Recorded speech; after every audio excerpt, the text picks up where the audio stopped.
Marshall made a bad throw across the middle, and I was able to capitalize on his mistake. When you're in the moment and you make that play, does it kind of all hit you at that point? What kind of play you made, or do you just like, are you on to the next thing, or what's that like? It's on to the next thing because at that time I think we were still down, and it was in the middle of the game, heat of the game, and I was just happy that I was able to make a play for my team. I feel like you're trying to channel your inner running back on the return there. What did you see on the return? I just saw across the field that I had a little opening, saw a lot of grass, so I just tried to make a run for it.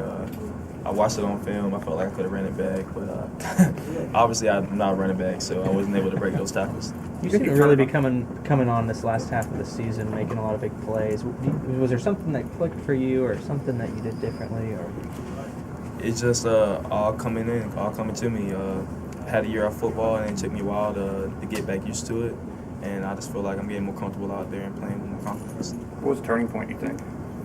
Turning point, probably A&M game, probably. I had a great game that game, and ever since then I feel like I can be able to do anything out there. What are the guys like Landon? What are those guys saying to you about how you're playing? Landon's keep me motivated. He just tells me to keep pushing myself, that he needs me out there, and I do the same for him. You know, we're all out there together playing for each other, and we're all feeding off each other. What was it like to have Bradley in the game? The guy that got his chance early, then sat for a lot of games. We were very happy for him. We knew that Bradley, he can come in and he can do the same things that Cyrus Jones can do and Eddie can do. And when his number was called, he made the most of his opportunity. Was he kind of frustrated about that simultaneous foot in bounds interception, maybe not interception? I mean, we're all kind of upset about that, but that's the way it goes. Things happen. You just have to move on and get past it. Every player's probably been through it, but when you're wanting to play and you're not playing, is it difficult to step back in when your number's called? How do you stay mentally involved through all that? It's definitely frustrating, but that's what you have teammates for. Your brothers, and we stayed on Bradley, and we kept pushing him in practice, and we was like, hey, anything can happen. Somebody can go down, and you have to step in, and you can't miss a beat. What do you guys say to Eddie to sort of keep his spirits up at the Just don't worry about it. It's one play. Playing defensive back, you got to have a short-term memory, and you just got to forget those bad plays and just move on to the next play.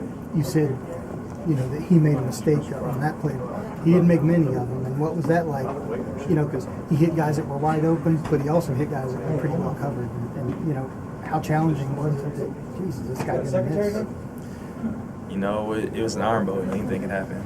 And we knew that we were going to get their best shot, and we knew that we were going to get them our best shot. And they have a lot of great players, and we knew they were going to make great plays, and we were just happy that we won the game. Look at that tape, though, the secondary. What stood out to you as the things that you guys technically did wrong? I think just misjudging the ball and not playing the right technique.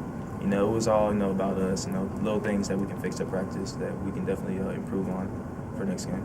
When you look back on the Ole Miss loss to now, how far has this team come to get where you guys are today about playing for Mississippi? It's come a long way.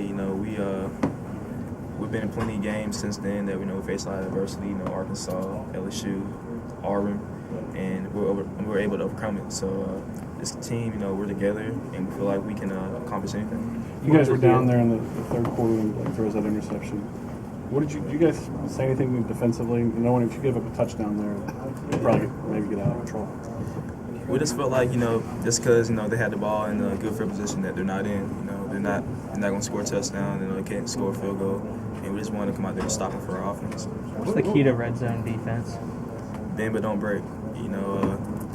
They got the ball down there. Your job is to either hold them to a field goal or no points, and I think we did that a few times in the game. Has that evolved at all? It seemed like in the past maybe it was like don't bend at all,